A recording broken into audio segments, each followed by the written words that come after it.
live, baby. What's going on, guys? It's Throw It Out There Thursday, and today, you guys ask the questions, we'll answer it. But our little side topic, a little side hustle is going to be about KOH. That's King of the Hammers. But in order to talk about that, we got to go over to Justin Smith. Wait, hold on. Sorry. Come back. We got to go over to the Sultan of Springs, Justin Smith. Totally forgot about that one. It doesn't sound too bad, Steve. I kind of like it. You've got a lot of personality today, sir. Thanks. I'm thinking that maybe you should just do this whole feed because I don't think I've got all the personality you do today. I just don't. I don't think I should, but whatever you need, we'll make it happen. I think we'll change positions, and Okay. I might watch the phone for questions and then have you do all of this. I always like when we change positions. Excellent one. I like, and Mitch is wanting to join in. I can tell. Yep. Mm-hmm. Yeah. So throw it out there Thursday, you guys. Throw out the questions. We'll break off and positions break. I'm sorry, you had me. I got him hot and bothered. Yeah, you got me all worked up.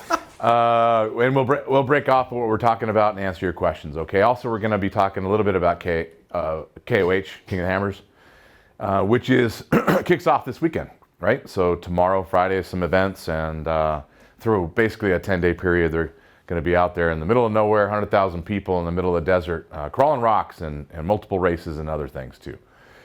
Steve, go for it. When will the tie rod kits for the Turbo S be available, Justin? The one we talked about on Tuesday. Mitch can answer that one. I'm going to say probably by the end of next month. We have tie rods, we have our pin kit, we have everything. We're still waiting on one more thing to basically get here. I thought that you had. So what's the hold up, honestly, on selling the pin kit just for that Turbo S? Because I thought you cycled Pin that kit? already. No, we have the pin kit. We can sell the pin kit to any other tie rod that uses 5/8. Oh, did he ask tie rod kit? Yeah, He's tie asking rod the kit. full tie rod. So we have the pin kit. The pin kit's available, but yeah. if you have a 5/8 time, Yeah. then you'd be able to use it. No, full tie rod kits, I'm going to say by the end of next month, we'll have pretty much every single line out for every model, full tie rod kits with our pin kit. Mm-hmm. So there's your answer to that one. We're working pretty hard on that, and we've been adding even more vehicles to the pin kit by itself daily. As a matter of fact, we added a RS1 to the list today. So, and it's actually outside, so we can watch out there and watch it or take a look at it if you would like to take a walk. Maybe that way, as we discussed. All right, look at this. I get to, yeah. Shall we? Thank you, Steve. Yes, we shall. Yeah, everybody's still at lunch today, so we started a little bit early. They came back a little bit late, but over on the far side, Josh, is an RS1. We can go over to the front of that, and everybody can take a look at some of the pin kit stuff that we've done on that. Justin, we have a couple questions on here. Yes. One, any plans for a shock kit for the Gen 2 Commander XT? Mitch. Gen 2 Commander XT. I don't even know what that is. If it's anything like the XTP, Might already have it. might already have that. I Honestly, don't know about that. I'll have to do some research on that one to see what we got, but that one threw me for a loop. Another question. I have 4 Polaris Pro Rs waiting on spring kits. What's the timeline on that, Justin? As soon as we get our Pro R in our hands, we'll have a spring kit within a week or two. We thought we were actually getting one this week, and it didn't happen, so hopefully next week. So give us 2 weeks at a minimum, okay, and we'll have a spring kit for it. We actually have some of the rates, but we want to do all our testing ourselves. So it's going to happen pretty fast. On this RS1, though, come around over on this side. So if you take a look at that pin kit that we had on the video on Tuesday, get deep up in there. There you go. There's the new adjustable pin kit installed on an RS1, and you can see the amount of spacers that are between the rod end itself, between the rod end and the spindle. It's only got one spacer in there, and the rest are below. That means that this car has the least amount of bump steer with the rod end fairly low on the spindle. But every vehicle is slightly different, and every make and model. There's one, that's gonna happen last time, it's gonna be great. But every make and model is different too. So we're gonna have all of our notes to be able to give you when you buy the pin kits. They're working out pretty good. Mitch. Thomas Miller asked stock spindles. So I'm assuming, does the kit work with stock spindles? Yeah. And so The question was, does the pin kit work with stock spindles? It is designed to work with stock spindles. That is pretty much what we want it to do. Now, will it work with aftermarket spindles? Absolutely. Yes, it will. Yep. Steve. What do you recommend to stop the rear sway bar from flipping down when at the dunes? I'm assuming over cambering? Yeah, so that means you've got the link lengths wrong. The sway bar links that are on there are adjusted to the wrong length. Basically what he's talking about, let's go over this Can-Am over here, because the Can-Am's about the only one that you can do it on. Oh, that sway bar's off, so I can't show that one. Never mind, sway bar's off the car. But, there you go. Sway bar and link, when you jump the car and it goes in the air, and this droops out, what he's talking about is it cams over and gets locked in place. So the cure for that is to take the length of the link, make it a little bit longer, and what that does is right at the point where it wants to cam over, it's slightly longer at droop and it won't cam over. So Mitch, what is the overall length that we tell everybody for a Can-Am on that rear link? 7 3/4. Okay, you guys, so 7 3/4 of an inch is what the link should be. Don't go much longer than that. I think your max is 7 7/8. 8 inches is a problem because when you go too long, then it can actually, under compression, go too high as opposed to camming over at droop. Justin, 8 inches is never a problem, but Josh Owens wants to know, a turnkey race car builder, who do you recommend? Well, you've got Lone Star. Who else is building completes? I think S3 is building I thought S3 did. completes. Does Geyser? Yeah. I said Geyser would build it. Yeah, I don't know why that didn't come to my mind first.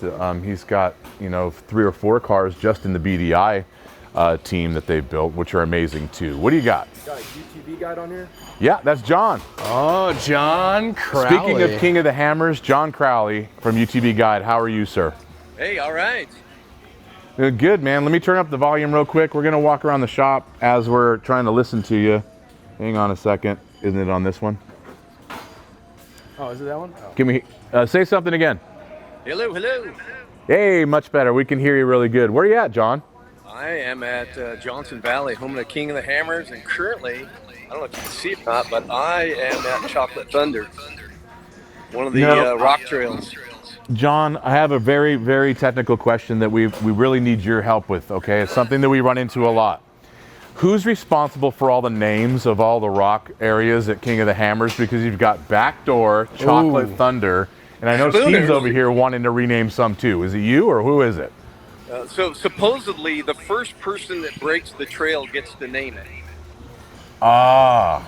Johnson bunch of Valley is a weirdos. unique place because it's open, and you can ride anywhere and create new trails. And as soon as you create a new trail, you get to name it. Well, that's pretty cool. At least I thought it was a joke, but that question got a pretty good answer. Thanks, John. I thought maybe it was you on a bad day, but No. I don't know if you guys can see behind me here, but Chocolate Thunder is going to be a mess on race day. There was a Jeep back here that rolled. They just got him back over, and Cody and Hunter Miller are down there. They're in the rocks, and they're going to be taking that on, see if they can get around the hard way.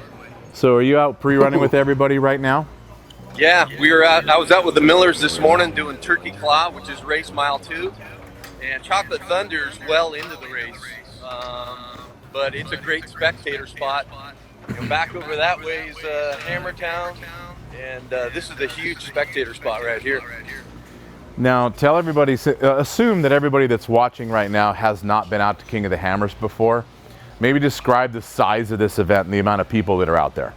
On the lake bed during race day, like Thursday through Saturday, there'll be upwards 60,000 people out here. I mean, that sounds like the same size as like a Camp Razor in Glamis. Yeah, on a smaller area.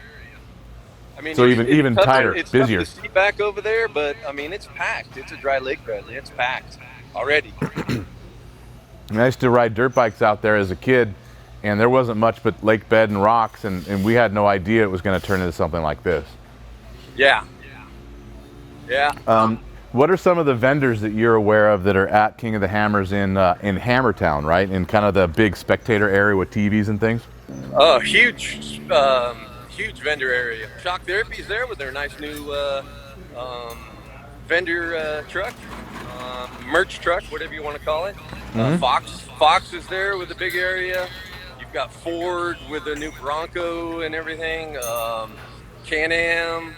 Some of the other manufacturers will be there. Yamaha, doing demo rides. Can-Am definitely does the demo rides as well. You have rugged radios, PRP, HCR Racing. I mean, just all kinds of stuff. Basically, all the manufacturers of aftermarket parts for anything off-road are probably involved, right? Well, and it's not just UTVs. UTVs are just a part of that race, a big part. There'll be over 100 racers for the Thursday big race. But the biggest race is they're calling it the King of Kings now. And that is on a week from Saturday. But this Saturday, we've got desert racing, UTVs versus Class 10s. And then on Sunday, you'll get the T1s out there. And then all kinds of other stuff, qualifying and everything in the rest of the week until race day. I think this is such a cool idea, putting Class 10s against UTVs. Last year, who was the winner? The Class 10s. And they don't call it Class 10 and UTV. They call it B1 and B2, and I get mixed up between what is B1 and B2. And also, they've got trophy trucks racing, which sounds kind of counterintuitive to like rock racing, but it is more of a desert course that they run, right? Yes, they run a desert course, and that's called the T1s. Gotcha. There's some thing where they can't call it a trophy truck. Oh, maybe the other race series own the name, right? Yes. Now, are you announcing one of those races, John? Yes, I will be announcing the UTV races for the Ultra 4 live show for qualifying on Monday all day, and then the rock race on Thursday. I'll be announcing those. What times are those races so people can tune into that feed? They start first thing in the morning at like 8 o'clock. 8 o'clock California Is that on ESPN? And who's carrying that, or who do they log into? Where do we go to see it? So that's ultra4racing.com/live. ultra4racing.com/live. So you guys tune into that stuff because it's really exciting to watch, especially when it's covered as well as King of the Hammers does with all the drones, video, and then John's commentary with everybody else. It's pretty awesome. Yeah, I've actually raced King of the Hammers 9 different times, been on the podium 4 different times, know all these trails really well, and a lot of the racers, so this is kind of second nature for me to commentate it. Your ability to give people like what the problems are when they're looking at a racer going through one section is awesome. When I watch those feeds, that's always what I want to know, because it's obvious that they're racing and trying, but we don't know that they're coming up to something that's even harder than what they've already been through, and you can tell us that. Yeah. Well, Chocolate Thunder, the one right behind me here, could be an issue for sure. It's torn up bad. Do they allow? Is pre-running completely open, or do you have to sign up for that? And when do they stop you? You can pre-run on certain days. On the rocks, you can pretty much run most every day. But you can't pre-run the desert on Saturday or Sunday because they're running the Class 10 UTV and T1 race. Gotcha. So they lock it down pretty well, but as long as you're out there and know where to go, you're good. Yeah, and you just have to be really careful. Are you out there pre-running with other teams as well? I think you mentioned you were going to be with Phil a little bit if he came in last night. Yeah, Phil is actually not here yet. Otherwise, I'd have him on the live show with me. But I'll be doing some pre-running with him. It's Phil Blurton. I was just with the Miller brothers this morning at Turkey Claw, and I was hoping they could jump in here with me on the live show, but they're stuck in Chocolate Thunder with that one Ultra 4 that rolled over. Steve, you have a question, bud? Yeah, John, I heard that your best section is the backdoor section. Is that true? He heard it was open. Well, they are going to be going down backdoor this year, not up. I'm not going to fall into your trap, Steve, but I love going down the back door. that's what I've heard about you. John, you're a good sport. Steve's always going to try and mess with you. Pretty tricky. It's not really that tricky. You just have to fall off of it. I posted a video on my profile this morning from 2019, Brandon Sims and Jason Weller rolling. And you could easily break a tie rod or something else there and ruin your race. And it's the last obstacle before you finish the race. Well, one of the biggest things in the race, and this is a shameless plug, but you know, rack and pinions, tie rods, those are big problems at King of the Hammers. And we're taking a look at more rack and pinions being built. And a lot of these billet racks of ours are going to be headed out to the semi to replenish some of the stock as they go through that. But that's a really common item that everybody needs in big rock stuff, right? Yeah, absolutely. And shocks are a huge deal. Johnson Valley has some of the nastiest desert out there. Big cross-grain, whooped out things where you're going to G out like crazy, big whoops. It's just nasty. So you've got to have shocks that perform well out in the desert. And the one thing I always say is shocks make you fast. It's not turbo per se, but shocks that are going to get you through the desert fast. Amen to that. John, thank you very much for signing in and showing everybody a little bit about what King of the Hammers has in store for everyone this trip and this year. It's going to be a huge event. Personally, I'll be out there. I'll be able to see you on Monday and help the guys at the semi as well. I know you got a busy weekend, and it's 10 days long. You carry enough water for that?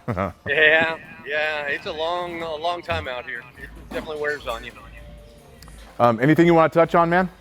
No, I think that's it. It's just a super fun race, so tune in. Lots of stuff awesome, going man. on my channel, Ultra 4 Racing, different manufacturers that have stuff, and lots of teams out there as well. Very cool, man. Thank you very much for signing in and showing everybody a little bit about it. We really appreciate it. Yep. Have a good day. All right, take it easy, man. Steven. Justin, Jason Close said, you said at the end of the Tuesday video that you do not have tie rods for Can-Ams. Why? Is it because the Can-Ams are already double sheared? We do have tie rods for the Can-Ams. We do. So what I said was, or maybe I was mistaken in what I said. How about this? What I meant was that we don't have the adjustable pin for a Can-Am that we were promoting on that video because we already have a BSD kit for specifically a Can-Am where we can change spacers around and relocate the rod end on a Can-Am. So I think what I meant was what we were talking about, that's that item is not a Can-Am option, but we already have one for Can-Am. So under BSD and Can-Am X3, check it out on the site. It's already there. Steve. Billy White said, I heard Tuesday you're planning on being at Mid-America in Jay, Oklahoma this year. Do you have plans on coming to the Ultra 4 Nationals in Davis, Oklahoma? Question mark. Well, it is an excellent question. I don't have the calendar in front of me that all of the dealer guys have put together, which is Savino and Matt, for our trips next year. I will get all that and let you know. Also, if you want, lunch. If you want, email Savino at shocktherapyusa.com and he will be able to give you a complete schedule of events, and I'm sure it's going to be on it. We're trying to hit all the major ones this year, so yes, I hope. How's that? Mitch. I like it. You've been quiet so far. Yeah, Steve's just got all the questions over here. I do. I got all the questions. Crazy Greek 70 wants to know, will Shock Therapy be running King of the Hammers? We will not. And we get that question a lot. Here's the reason why we don't run King of the Hammers, because it's going to be competitive, you pretty much have to build a King of the Hammers car specifically. More clearance on the sides of the chassis at the seats, raised radius rod or high clearance radius rods, a different mentality, suspension, shock setup, and you got to have winch. Some other things that are more specific that require us change. Like we can't just bolt the winch to our car and have it work right. It's kind of a pain in the butt. And if you just add it to the front of your car, then the bumper's going to stick out too far on some of the drop-offs, like where John was at Chocolate Thunder, where they drop off. And if the bumper is too long, it just grabs the bumper and you're over, or it spins on the bumper and you break parts. So to be competitive, we got to build a car. Didn't feel like doing it just for one race. We kind of stick with all the other races. Plus, we run like 11 races a year. So we're just doing concessions. How's that? Concessions. I kind of want to go race it so I can name a part of the course. That'd be kind of cool. Well, again, you have to be the first one down that spot. That would have to be the thing. That means you have to blaze your own trail. Well, I'll blaze it. I think, you know what, that would actually be pretty funny.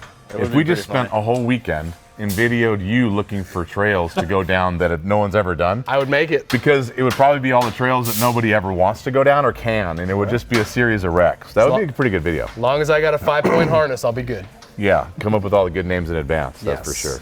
Peel0218 says, I have a 2018 XP1000 with Walker Evans shocks. I have the RIS, but looking to upgrade to Fox RC2 with IQS. From you, is this a significant upgrade worth the money?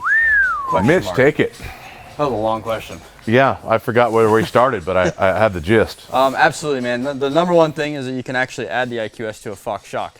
You get rebound adjustability with the RC2 as well. So from a tuning aspect or tunability aspect, the RC2 is going to be much better for your driving style because it actually allows you to fine tune it to your driving style. It's a lighter shock. It's a 2.5 front and rear. Remote reservoir that can help with the piggyback style reservoir from the Walker stuff. In my opinion, definitely worth the money. Adding IQS to it also definitely worth the money because you can have the switch inside the dash, which allows you to basically at your fingertip anytime you're driving it, adjust it on the fly versus having to get out of the car and adjust all 4 shocks at the same time. So, I'm going to add a little bit to IQS on that as you did. So we run IQS in our race cars. There's other teams that are running IQS in their race cars as well. And I'll tell you what that's done for us. IQS doesn't make the car ride much better. It just allows you to adjust it on the fly, which is basically the same thing. Let me paint a picture because, for instance, in a race car, we're going to have a setup that's kind of middle of the road, which might be a little bit too stiff for the chop and chatter and some of the rock beds or washes that we have to race through, but we just deal with it because we need it to be good for 90% of the race or 80% of it, right? Yeah. Also, it's not stiff enough for just big airs and 80 miles an hour into a nasty G out, we can still bottom the car out. So we have to slow down for those because we have to have a middle of the road. With IQS, we're faster now because in all of the small chop and chatter, we can go all the way soft and it doesn't beat us up. When the rest of the race, we're in the medium position, and when we get into the big stuff where we can see G-outs coming or we know from pre-running that there's going to be a big jump or a big cliff drop-off or something, we're setting the thing all the way stiff and we don't slow down. That makes us faster. Dan Fisher at Lone Star has adopted IQS on all of his stuff. He's completely enthused with how much faster he is on that, and then in addition to that, live valve is becoming standard issue on all the race cars now, and which will do the same thing. So IQS is huge, especially on play cars. Big change. Steve had a question before Mitch, unless it's the same thing. Got him. Justin, with your new collaboration with Fox, will we possibly see a new IQS system with more features or more adjustments? So this was actually one of many conversations that we've already had, and I can't tell you what is coming, but I can say that IQS is not going to change because something even more amazing will be able to go with it. That's all I can say. I can't tell you any more details than that. Mitch. Beautiful. Rams Aesthetic Life wants to know, can you add IQS to any older year model Can-Am X3? Yes, it adapts to any 2.5 Fox series shocks, and we also have the base valves that go on any 2.0 reservoir as well. So basically any Fox shock that you guys have, we can add IQS to, in short. On a Can-Am. And the only things that we can't is a vehicle that has a clearance problem for the adjuster. Yep. So that would be Yamaha, right? No, we've done a few of those. Which one has a clearance problem that we couldn't do the other day? General with RC2s has some clearance problems on it. Because adding the IQS adjuster gets up into the fender when it travels or might hit the frame, we can't put it on. Yeah. Other than that, stock RS1. Which one? A stock RS1 can do it, but if you have aftermarket arms, it changes the pivot. So you can't do aftermarket arms on an RS1. So there's a couple of them, but all the Can-Am models, we can definitely adapt IQS to that, no problem. So. Awesome. Steve. You were making up a question, I think. Yes.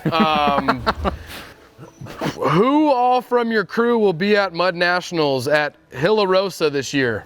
So that's probably going to be Dominic. That was an actual question. That's probably going to be Dominic, Savino, myself, and anybody else that wants to fly out for the day or two, which I know Mitch wanted to go. Yeah, we'll be there. You're in? I'm in. I'll see you there. Josh says he's in too. He's going to video a bunch of stuff.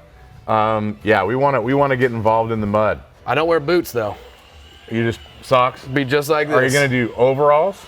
No shirt, tube socks. I do have cutoff overalls. Yeah. Perfect. Done. It wouldn't be jorts then. I'll see you there. It's Joveralls? No, jorts. It'd be Jorts? It'd be alls. Alls? Alls. Just alls? Kohler1219 says, hello, does your BSD kit come with rod ends? And if not, are they able to buy with the kit? So if you mean a X3 BSD kit, yes, you have every option. You can do just the spacers. You can do spacers and rod end. You can do spacers, rod end, and tie rod. On the new BSD for all other vehicles, other than that Can-Am X3, so far on the site, Mitch, I think it is just the pin. It is just the pin. But I think it is a good idea, though. We should put a rod end on there for an option. What else is an option? That's about it, because we don't have tie rods for everything yet. Right.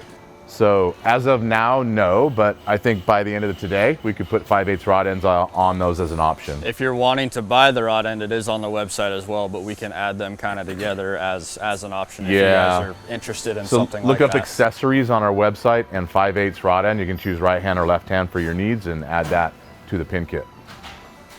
How's that?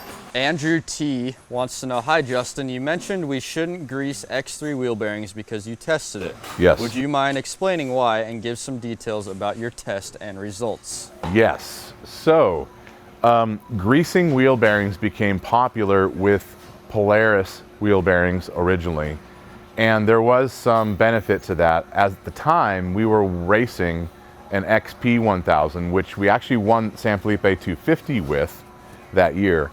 And we had wheel bearing failures, so we greased them. We greased them with 20 pumps on the grease gun. We greased them with 5, 10, 15, and we found that the Polaris bearings were happiest at about 10 pumps of grease in that wheel bearing. But at 20 pumps of grease, we had premature failure. We looked into it, and if an analogy is, if you take a manual transmission, or a third member ring and pinion, and you overfill it with oil, it overheats. Trans oil temps go through the roof when you have too much oil. Same thing happens inside of a wheel bearing. If you have too much grease, it will overheat. It can blow the grease right out the seal. It can melt the seal, and then you lose all the grease and you're screwed. So that's the failures we were having by over pumping a Polaris bearing. When we changed to Can-Ams, we thought, maybe pumping these is going to help, just like a Polaris. We put 5 pumps in it and they fail. 10 pumps in it and they fail from getting too hot. Run them stock and they're fine. So we just found that the Can-Am bearing was a better bearing when it comes to the amount of grease than the Polarises. So I suggest pumping slightly a Polaris and don't touch a Can-Am. Mitch. Gotcha. Beach to it. 2 race car questions. What belt do you guys run? And what driveline and carrier bearing do you guys run? We run a Can-Am belt. We've tested all of them. We've tested G-Boost and everybody else's stuff. We don't have really any problems with like the G-Boost stuff, but some of the other belt options are a harder compound than factory, and that harder compound will put up with more temperature, but that harder compound in our testing doesn't have the same traction from 10 mile an hour to 50 miles an hour. We found slipping at those low speeds, and the acceleration out of the corner was not as good. So we went back to the Can-Am belt, and our corner acceleration is great, and we don't have temp issues in our car anymore. We spent many years testing, and it's good now, so we don't have to deal with another belt that might be better at higher temperatures. Just not an issue for us. So Can-Am there. Driveline, RCR driveline. We used to run the factory system. We twisted a couple of drive shafts. We didn't blow up bearings or anything, but we twisted drive shafts like a pretzel. So RCR driveline and carrier bearing. And one other thing we have in our driveline that's not going to be for most play guys is we have a one-way bearing in the system that's a carrier, not a carrier bearing, but it's like a sprag or a one-way drive for like a helicopter shaft or main driveline stuff that's made by Fortin. And what that does is it takes all the load off the front end, front axles, hubs, front diff and driveline under braking. And in our racing, you can bust drivelines and axles out of the car if you come into the corner through braking bumps too hard on the brakes and have everything jumping off the ground. It'll blow up the front diffs in a heartbeat. So that one-way bearing cures that. So that's what we run in the race car. Mitch again, beat Steve to it. BBQ and Brewing asked, just installed the spring kit on my Razor. Ride is awesome. You mentioned that rubbing on crossover ring is normal, but it is wearing down. Is that okay? So it depends on how much it's wearing, whether it's okay or not, but they all rub basically. And to cure that, where the upper spring and the lower spring meet the spring divider, that plastic divider, the end of the springs must be on opposite sides. So you don't line them up like this because it'll push the divider sideways and bow the spring and cause more wear. So rotate the spring slightly to get that divider as straight as possible, and your wear will be as little as possible, but there will always be some. Another trick, you can take the whole spring package and rotate it 180 degrees, and it takes the wear that you can see when you're staring at the car and puts it on the insides where you can't see it. And then out of sight, out of mind. How much is too much? Yeah. If you've worn through the crossover ring to where it's cut the O-ring off, and you can start to see threads from the machining of the crossover ring, that's too far. But if you can wear a lot, you can pretty much wear the crossover ring in half and it's still fine. Steve. Why will IQS not work with dynamics but works with smart shocks? The reason is that IQS is an adjuster on the compression, replaces the compression adjuster of the shock. Smart Shocks has an electronic unit inside the shock that's doing your adjustment at the piston and does not have a live solenoid on the adjuster like Dynamics. Dynamics, you would have to replace a dynamic solenoid to put an IQS in it, and there's no point there. But with live valve, with Smart Shock on a Can-Am, the adjuster's inside the shock, we can still put IQS on top of it and double it up. For how much more? 3 times the adjustment, right? 9 times the adjustment. Yep. When you do that. Senior actually had a pretty good question. He said, after shock therapy suspension, the rear inner CV boots are heating up and expanding. What's the fix? Is it because of the higher angle on the axles with the new suspension? It is. So, two things with what you're asking. Yes, higher temp on a CV is typically because the ride heights are higher and it's at an angle that's causing more heat more often with a higher ride height. That's number one to answer your question. 2, ballooning boots is very common on stock cars as well that don't have anything that's raised up. If somebody pushes them pretty hard, we used to blow boots off of CVs and balloon them on our factory XP Turbo without having anything changed for ride height. What we would do, and the race guys, all the race guys have that problem. So the cure for that is not lowering the car necessarily. The cure is to get rid of the factory clip, not the one on the CV that's a strap style that's tight. It's the tiny one on the lower end on the axle side of the boot. Cut that with some dikes or snips or whatever you want. That's bad too. The Oetiker clamp that's on there? Yeah. So cut that factory clamp off the axle side because it's creating an airtight seal on the axle. And that's where you're getting that balloon from. What a lot of teams will do is they'll just replace it with a zip tie that's fairly tight, but a zip tie isn't 100% airtight, and it allows that pressure to bleed off. Also, and a couple other guys will put a zip tie between the boot and the axle, like that, and they'll put the clamp back on it, and they'll just allow that to be the hole that you lose pressure through. It does you get a little bit of grease out the hole, but it's not a problem. You can wipe it off once a trip. So is it basically putting a breather on it? Basically creating a fake breather. And if you just take some of the tension off that clamp by removing it and doing a zip tie, ballooning boots are gone, completely gone. So there's the answer, 2 parts to your question. I got one. Steve, what do you got? Aaron Reckner said, sitting here in my garage waiting for my sway bar links to show up so I can go for a ride. Hopefully they'll be shipped out soon, Aaron. Thank you very much. Aaron, what's your name? We'll check on your order. Aaron Reckner, that is my wife's maiden name, so I will check that out. Okay, we'll check on your stuff, make sure it's getting out, okay? It's probably happening soon. We were behind on shipping because of Black Friday and Christmas, and we're about all caught up. It's very close to about 2 days of three days of shipping behind right now, and that'll be about zeroed out next week. Steve. Somebody wanted to know, what's the cost of entering King of the Hammers? I don't know. That's a really good question. I don't think that camping there is a cost or very expensive. I think it's just, from what I remember, I think it was only a couple $100 for the whole time. So it's really nothing. But after that, you're going to have some expensive beers, I think. Oh, yeah. There's some cost. If you're racing, then you can figure 20, 30 grand is your cost. And that's not entry fees, sorry. Entry fees aren't that bad. There's an entry. I was like, No, I mean, just to run one King of the Hammers race with all the damage you're going to get and all the costs to go and stuff, you can figure 10, 20 grand. I mean, 10, 20 grand, I'm going hard in the back door in Chocolate Thunder.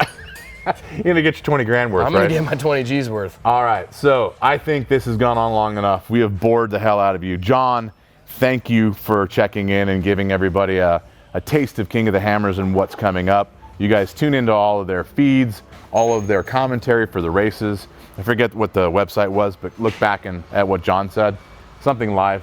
Ultra4.com live, /live, something like that. Look it up and check it out. It's worth doing on the races.